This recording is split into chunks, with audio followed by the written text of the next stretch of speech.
welcome you all at Indian Institute of Learning Life Saving Skills. Today we'll be discussing the most important topic. आप यहाँ पे देख सकते हैं cardiac arrest एक इतनी मोस्ट कॉमन इमरजेंसी हो गई है जिसको मैनेज करना बड़ा ही डिफिकल्ट टास्क है। इसके लिए आपको पूरी टीम की जरूरत पड़ती है। यू नीड ए टीम, और आप में टीम में आपका टीएल बहुत अच्छा होना चाहिए। टीएल मतलब टीम लीडर इतना अच्छा होना चाहिए। उसके बाद आपको ये अगर हमारा पेशेंट है तो वहां पे आपको बंदों की जरूरत पड़ती है। टोटल 6 बंदों की। कितने बंदों की? 6 बंदों की। 1 2 3 4 5 6 ऐसे हमें बंदों की जरूरत पड़ती है। बीच में हमारा पेशेंट होता है तो जिसको मैनेज करने के लिए डिफरेंट टास्क उनको दिए जाते हैं। तो एक बंदा जो होता है वो एयरवे को देखता है, एक सीपीआर करता है, एक हमारे आईवी फ्लूइड और मेडिकेशंस को देखता है, एक हमारा रिकॉर्डर होता है, ओके, एक हमारा देखता है डिफिब्रिलेटर को। किसको देखता है? डिफिब्रिलेटर को देखता है, और एक एयरवे को, CPR, IV fluid, recorder, okay. एक हमारा सीपीआर कई बार 2 बंदे होते हैं, 2 बंदे जो कंप्रेसर दे रहे होते हैं, क्योंकि कंप्रेशंस की बहुत ज्यादा इंपॉर्टेंस है, आपको उसको स्टॉप नहीं करना है। तो इसमें आईवी लाइन, एयरवे, डिफिब्रिलेटर, एक हमारा रिकॉर्डर हो गया, एक हमारा हो गया कंप्रेसर। टीम लीडर सारी डायरेक्शंस देता रहेगा। तो एग्जैक्टली क्या होता है कार्डियक अरेस्ट? जब भी किसी पेशेंट्स को अनकॉन्शियस हो जाएगा, अनरिस्पॉन्सिव हो जाएगा, पल्सलेस, ये तीनों चीजें हो जाएंगी, उसको हम बोलेंगे कार्डियक अरेस्ट। अब कार्डियक अरेस्ट किसी को कहीं पर भी हो सकता है। It can happen outside the hospital, outside hospital cardiac arrest, it can happen inside hospital cardiac arrest. तो हमारा जो मेन टारगेट होता है हमारा रोस का। किसका?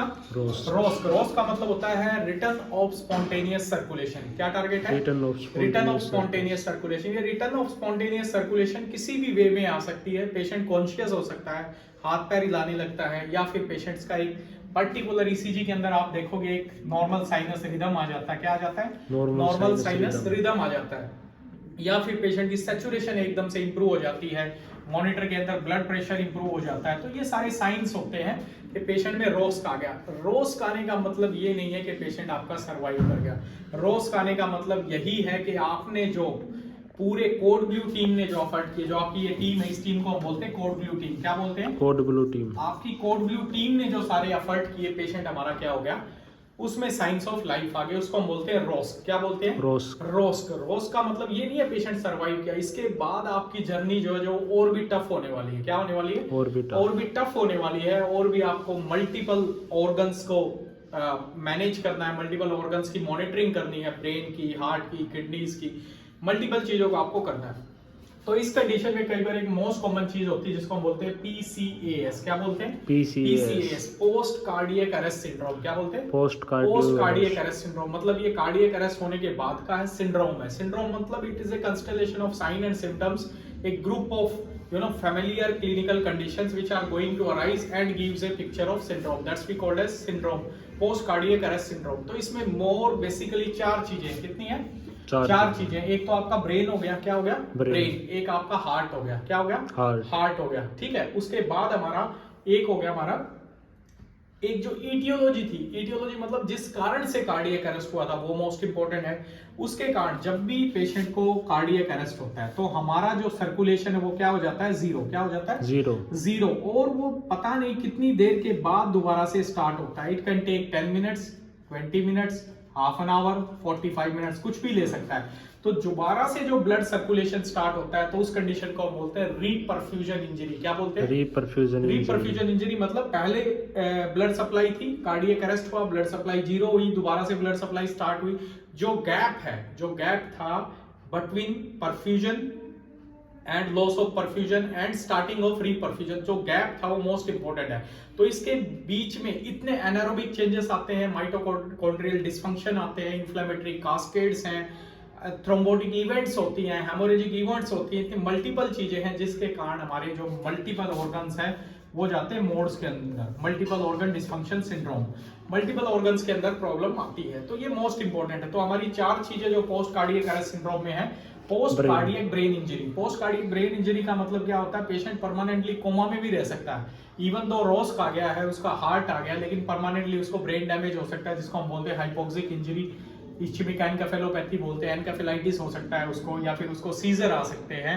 ये सारी कंडीशन होती है। उसके बाद होता है हमारा post cardial myocardial dysfunction. Post cardiac arrest myocardial dysfunction मतलब हार्ट जो है वो स्टन हो जाता है। स्टन मतलब जीरो, उसकी कार्डियक आउटपुट जो होती है वो जीरो होती है और दोबारा से वो रीस्टार्ट होता है, तो it takes many days to comes to the normality. तो पोस्ट कार्डियक मायोकार्डियल डिस्फंक्शन उसको हम बोलते हैं। परसिस्टिंग प्रेसिपिटेटिंग इंजरी, मतलब जिस कारण से कार्डियक अरेस्ट हुआ था, अगर आपने उसको टैकल नहीं किया या फिर टैकल नहीं हो पाई तो वो कई बार परसिस्टिंग रह जाती है, जिसको हम बोलते हैं पीपीआई, परसिस्टिंग प्रेसिपिटेटिंग इंजरी।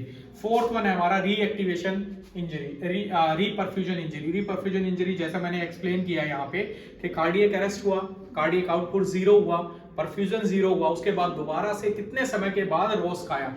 अब ये कार्डियक अरेस्ट है, कार्डियक अरेस्ट से रोज खाने की जो ड्यूरेशन है उसको हम बोलते हैं इस्चीमिक। इस्चीमिया मतलब ischaemia is a loss of blood supply, significant loss of blood supply to the tissues and to the cells sufficient to cause the cellular damage.